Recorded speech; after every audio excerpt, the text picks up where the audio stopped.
नमस्कार, मैं हूं आप सबका एच के रॉक और आप सुन रहे हैं हॉरर ऑडियो बुक सीजन 1 भूतिया अस्पताल।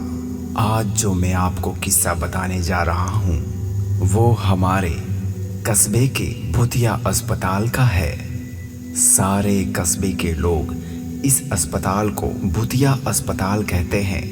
इस अस्पताल का असली नाम विक्टोरिया अस्पताल है। इस अस्पताल को आज से करीबन 100 साल पहले अंग्रेजों ने बनवाया था। उस अस्पताल के सामने एक कब्रिस्तान है। मेरे दादाजी ने मुझे बताया था कि आज से 60 साल पहले इस अस्पताल में ऑपरेशन के दौरान एक लड़की की मौत हो गई थी। तब से उस लड़की की आत्मा उस अस्पताल में भटकती है। रात ढलते ही कोई भी इंसान उस रास्ते से नहीं गुजरता है, क्योंकि उस लड़की की आत्मा राहगीरी को परेशान करती है। हालांकि मैं दादाजी की बताई पुरानी भूतिया कहानियों में ज़्यादा विश्वास नहीं करता था। एक रात दो दोस्तों अंकित और राजू के साथ रात को बाइक पर घूम रहा था। तभी मेरे एक दोस्त ने मुझसे विक्टोरिया अस्पताल वाले रास्ते से चलने को कहा। भूत प्रेतों पर विश्वास नहीं करते थे और हमने उस रास्ते से जाने का पक्का किया। उस समय रात के 10 बज चुके थे। हम तीनों ने ये बात अपने परिवार वालों को नहीं बताने का वादा किया और उस रास्ते पर निकल पड़े। जैसे ही हम उस रास्ते से निकले, रास्ते पर रेत होने की वजह से हमारी बाइक फिसल गई और हम तीनों धड़ाम से बाइक से दूर गिर गए। गनीमत थी कि हम लोगों को कोई चोट नहीं आई। बाइक चला रहे मेरे दोस्त अंकित ने बोला कि उसका बैलेंस तो बराबर था, फिर ये बाइक कैसे फिसल गई। हालांकि वो थोड़ा डर गया था। तो मेरे दूसरे दोस्त राजू ने बाइक चलाने को कहा।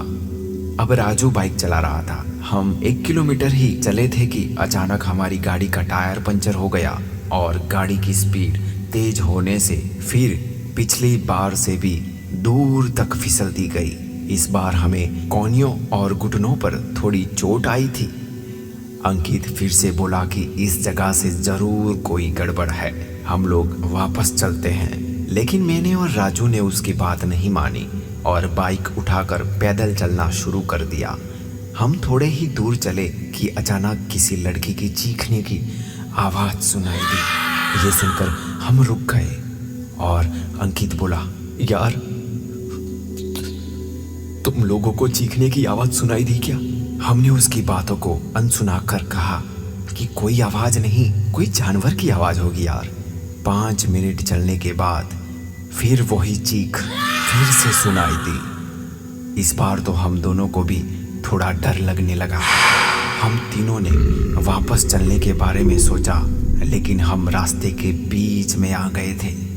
पीछे चलने में 3 किलोमीटर और आगे चलने में 2 किलोमीटर और बाकी थे। हम लोगों ने आगे जाने का सोचा।